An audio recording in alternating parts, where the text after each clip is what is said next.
easy way to use the Salomon Shift Bindings.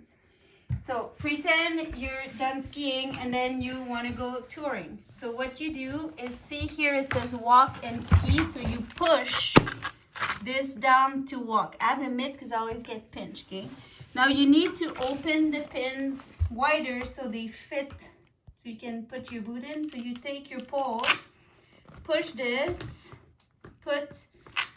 you align the pins, okay? Once the pins are up, you want to lock that up by bringing this up, okay?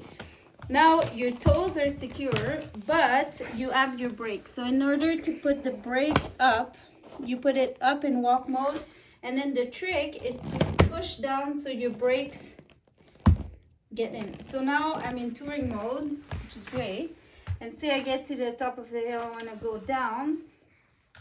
Push this down, open the pins, bring this back into ski mode, and then you clip it there down in ski mode, and then you bring this by the way is to the height for your heel when you're touring, and then you take this and you bring it down, and then you're ready to ski.